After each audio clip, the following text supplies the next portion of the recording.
This story is about Sam, a fisherman's daughter, who loves to dream rich dreams. But then a sudden storm brings near disaster to her friend Thomas and her cat Bangs, and she feels responsible. The title of today's story, Sam, Bangs, and Moonshine, written and illustrated by Eveline Ness. On a small island near a large harbor, there once lived a fisherman's little daughter named Samantha, but always called Sam, who had the reckless habit of lying. Not even the sailors home from the sea could tell stranger stories than Sam. Not even the ships in the harbor, with curious cargoes from giraffes to gerbils, claimed more wonders than Sam did. Sam said her mother was a mermaid, when everyone knew she was dead. Sam said she had a fierce lion at home and a baby kangaroo. Actually, what she really had was an old wise cat called Bangs. She even said that Bangs could talk if and when he wanted to. Sam said this, Sam said that, but whatever Sam said, you could never believe. Even Bangs yawned and shook his head when she said the ragged old rug on the doorstep was a chariot drawn by dragons. Early one morning, before Sam's father left in his fishing boat to be gone all day, he hugged Sam hard and said, "Today, for a change, talk real, not moonshine. Moonshine spells trouble." Sam promised. But while she washed the dishes, made the beds, and swept the floor, she wondered what he meant. When she asked Bangs to explain real and moonshine, Bangs jumped on her shoulder and purred, "Moonshine is flumadiddle. Real is the opposite." Sam decided that Bangs made no sense whatever. When the sun made a golden star in the cracked window, Sam knew it was time to expect Thomas. Thomas lived in the tall, grand house on the hill. Thomas had 2 cows in the barn, 25 sheep, a bicycle with a basket, and a jungle gym on the lawn. But most important of all, Thomas believed every word Sam said. At the same time every day, Thomas rode his bicycle down the hill to Sam's house and begged to see her baby kangaroo. Every day Sam told Thomas it had just stepped out. She sent Thomas everywhere to find it. She sent him to the tallest trees where she said it was visiting owls. Or perhaps it was up in the old windmill grinding corn for its evening meal. It might be, said Sam, in the lighthouse tower, warning ships at sea. Or maybe she said it's asleep on the sand, somewhere anywhere on the beach. Wherever Sam sent Thomas, he went. He climbed up trees, ran down steps, and scoured the beach, but he never found Sam's baby kangaroo. While Thomas searched, Sam sat in her chariot and was drawn by dragons to faraway secret worlds.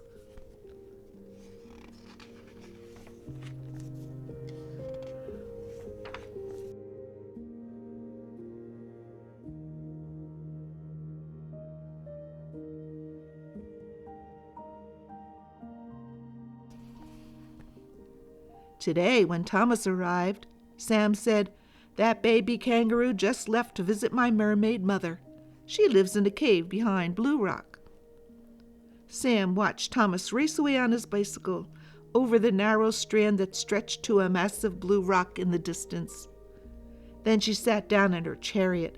Bangs came out of the house and sat down beside Sam.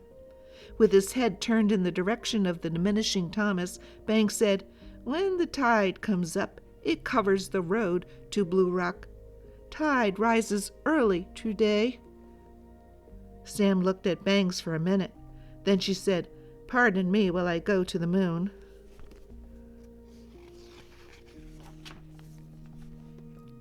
Bangs stood up He stretched his front legs. He stretched his back legs. Slowly he stalked away from Sam toward Blue Rock. Suddenly Sam had no desire to go to the moon, or any other place either. She just sat in her chariot and thought about Bangs and Thomas. She was so busy thinking that she was unaware of thick muddy clouds that blocked out the sun, nor did she hear the menacing rumble of thunder. She was almost knocked off the doorstep when a sudden gust of wind drove torrents of rain against her face. Sam leaped into the house and slammed the door. She went to the window to look at Blue Rock, but she could see nothing through the gray-ribbed curtain of rain. She wondered where Thomas was. She wondered where Bangs was. She stood there looking at nothing, trying to swallow the lump that rose in her throat.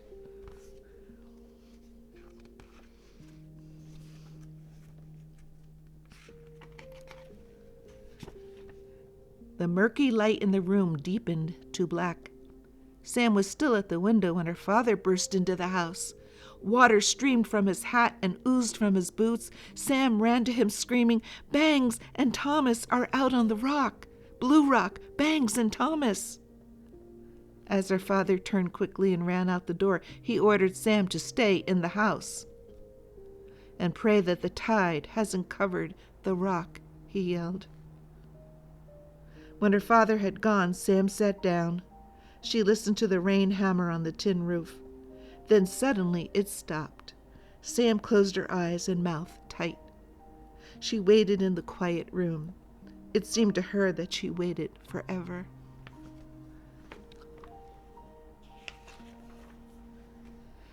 At last she heard her father's footsteps outside.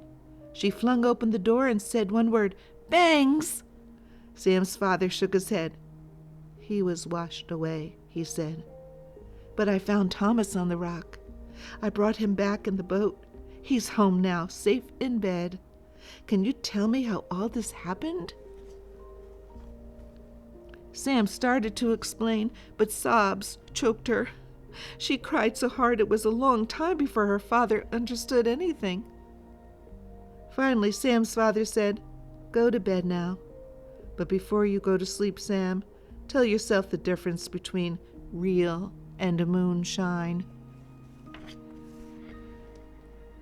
Sam went to her room and crept into bed. With her eyes wide open, she thought about real and moonshine.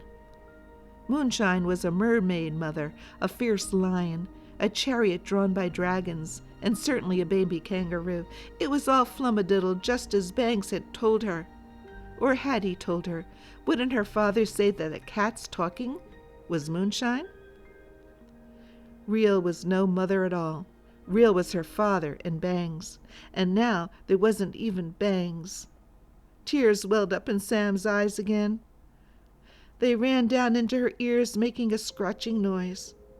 Sam sat up and blew her nose. The scratching was not in her ears. It was at the window.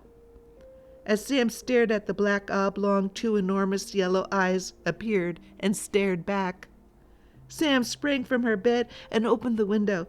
There sat Bangs, his coat a sodden mess. "Oh, Bangs," cried Sam as she grabbed and smothered him with kisses. "What happened to you?" In a few words, Bangs told her that one moment he was on the rock with Thomas, and the next he was lying at the foot of the lighthouse tower a mile away, all done by waves. "Nasty stuff, water," Bangs grumbled, as he washed himself from his ears to his feet. Sam patted Bangs. "Well, at least it's not flummadiddle." Sam paused. She looked up to see her father standing in the doorway. "Look, Bangs is home," shouted Sam. "Hello, Bangs. What's not flummadiddle?" asked Sam's father. "Bangs, and you, and Thomas," answered Sam. "Oh, Daddy, I always know the difference between real and moonshine now. Bangs and Thomas are almost lost because of moonshine. Bangs told me." "He told you?" questioned Sam's father. "Well, he would have if he could talk," said Sam. Then she added sadly, I know cats can't talk like people, but I almost believed I did have a baby kangaroo. Her father looked steadily at her. There's good moonshine and bad moonshine, he said. The important thing is to know the difference.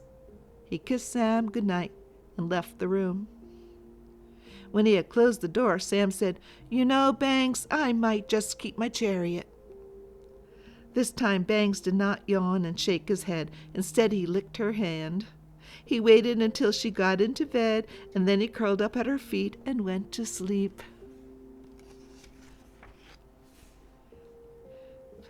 The next morning, Sam opened her eyes to see an incredible thing. Hopping toward her on its hind legs was a small, elegant, large-eyed animal with a long tail like a lion's. Behind it strolled Bangs and her father. A baby kangaroo, shouted Sam. Where did you find it? It's not a baby kangaroo, said Sam's father. It's a gerbil. I found it on an African banana boat in the harbor. Now Thomas can see a baby kangaroo at last, Sam squealed with joy. Sam's father interrupted her. Stop the moonshine, Sam. Call it by its real name. Anyway, Thomas won't come today. He's sick in bed with laryngitis. He can't even talk. Also, his bicycle got lost in the storm. Sam looked down at the gerbil. Gently, she stroked its tiny head. Without raising her eyes, she said, Daddy, do you think I should give the gerbil to Thomas? Sam's father said nothing. Bangs licked his tail. Suddenly, Sam hollered, Come on, Bangs. She jumped out of bed and slipped into her shoes. As she grabbed her coat, she picked up the gerbil and ran from the house with Bangs at her heels. Sam did not stop running until she stood at the side of Thomas's bed. Very carefully, she placed the gerbil on Thomas's stomach.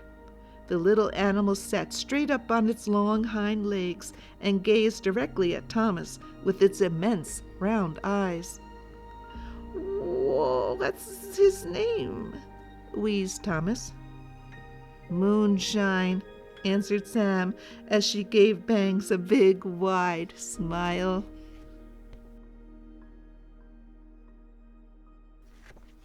Thank you, boys and girls. I hope you enjoyed this story.